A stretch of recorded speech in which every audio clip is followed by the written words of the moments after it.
Sejumlah fakta terkini seputar nasib kereta tanpa rel atau Autonomous Rail Transit (ART) di Ibu Kota Nusantara, IKN Kaltim akhirnya terungkap. Kereta tanpa rel di IKN Kaltim itu akan dikembalikan ke Cina. Berdasarkan hasil evaluasi, ditemukan kereta tanpa rel tersebut memiliki beberapa masalah. Salah satunya soal pengereman. Berikut sejumlah fakta seputar kereta tanpa rel di IKN Kaltim yang sudah dirangkum tribunkaltim.co dari Kompas.com. 1. Akan dikembalikan ke Cina kereta tanpa rel atau Autonomous Rail Transit (ART) di Ibu Kota Nusantara, IKN, akan dikembalikan ke Cina. Direktur Pengembangan Ekosistem Digital Otorita IKN, OIKN, Tony Agus Setiono mengatakan, kereta tanpa rel di IKN tersebut tidak beroperasi secara otonom seperti seharusnya. Hal itu diketahui dari hasil uji coba atau Proof of Concept (POC) yang dilakukan oleh tim penilai.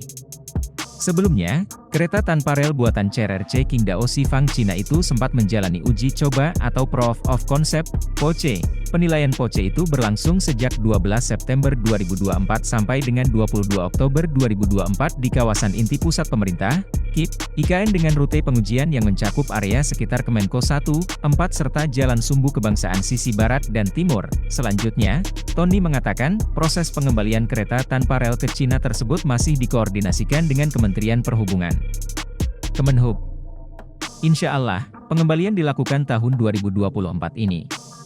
Namun, itu tergantung Kemenhub apakah akan melanjutkan atau tidak, kata Tony dikutip dari Kompas.com, Minggu, 9 November 2024. 2.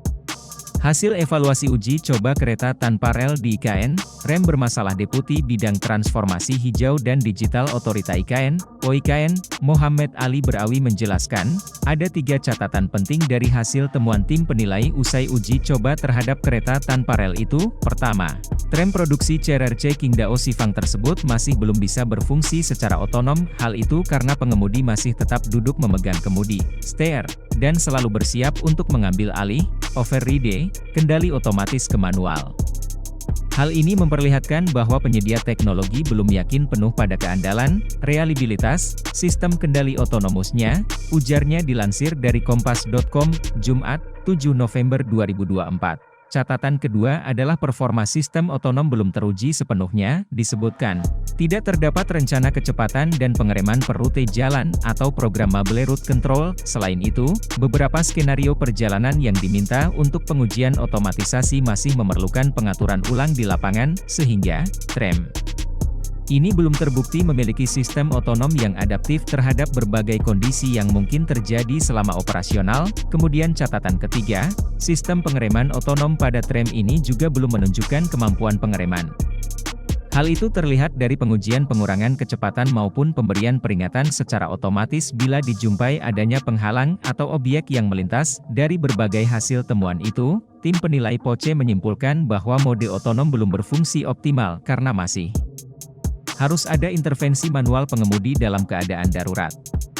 Selain itu, sistem kendali otonom ART pada POC belum menunjukkan kemampuan bidireksional, 2 arah, tutur Ali. 3. Dipinjam gratis. Sebelumnya Budi Karya Sumadi saat masih menjabat Menteri Perhubungan mengungkapkan, terdapat 2 rangkaian kereta dengan masing-masing 3 gerbong yang akan beroperasi di IKN. Cina meminjamkan layanan ini secara gratis untuk sementara waktu agar beroperasi di IKN, setidaknya. Layanan gratis ini berlangsung Agustus-Desember 2024. Skema apa yang kita lakukan dengan perusahaan dari Cina itu, yaitu mereka memberikan layanan gratis kepada kita. Jadi kita berikan jalan yang sudah dikonstruksi oleh OIKN dan juga PUPR, dan membuat markah-markah free of charge selama Agustus sampai Desember, kata Budi. 1 set kereta otonom ini terdiri dari 2 gerbong dengan total kapasitas mencapai 324 penumpang dan berkecepatan operasional 40 km per jam serta maksimal 70 km/jam. Transportasi massal ini menggunakan baterai yang disubstitusikan dengan marka jalan dan magnet. Sebelumnya, dilakukan penjajakan dengan CRRC terkait rencana pemerintah Indonesia menghadirkan 1 set ART untuk dioperasikan di IKN. Hal itu dilakukannya kala bertemu Menteri Transportasi Republik Rakyat Cina Li Xiaopeng yang juga dihadiri pihak dari CRRC di kota Beijing, Cina, pada Jumat, 12 Januari 2024. Download Tribun X sekarang, menghadirkan lokal menjadi Indonesia.